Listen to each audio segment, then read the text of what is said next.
जी के इस प्रसंग में ये बात लिखी है कि बुद्धावतार कलयुग में होगा भविष्य, मतलब भागवत तब लिख गई है जब अवतार नहीं हो, और उसके बाद जिस टाइमिंग इसमें लिखी थी कि इस टाइम पे होगा, इस समय पे होगा, वही समय पे बुद्ध भगवान का अवतार होगा। और कल के अवतार के बारे में भी अपडेट है, वो भी होगा। मतलब हमारे शास्त्र जो है ना, ये भविष्य को भी पुष्ट करते हैं, अर्थात भविष्य की बात इन्हें पता है। कल क्या होना, रामचरितमानस में सारी बातें लिखी हैं। कल क्या जो आज हो रहा सब तो लिखा है, कैसे लोग होंगे, आज की कैसी विस्तार धाराएं होंगी, सब तो लिखा है।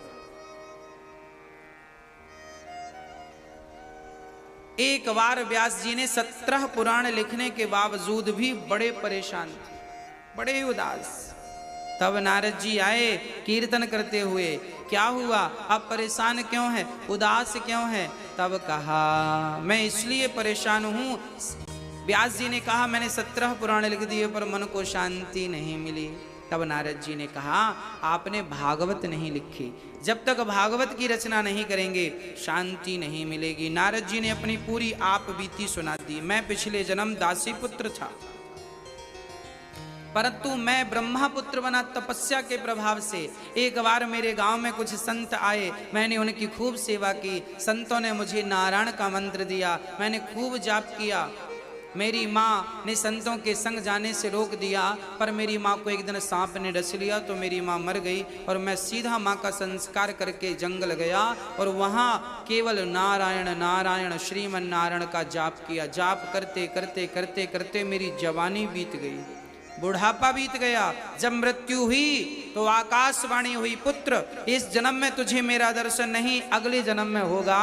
तब नारद जी कहते हैं मैं तब इंसान था, दासी का बेटा, इस जन्म में ब्रह्मा का बेटा बन के हूं, केवल भजन के प्रभाव से।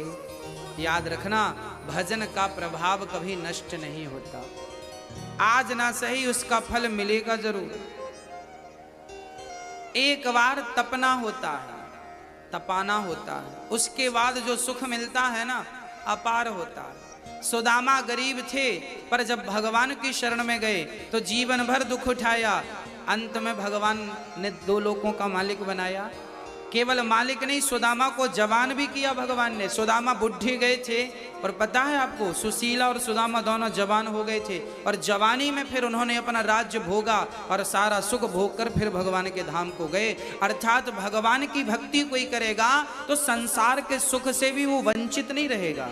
कोई भी सुख हो, अर्थ धर्म काम मोक्ष, कोई भी सुख, यदि संसार के भोगों की किसी को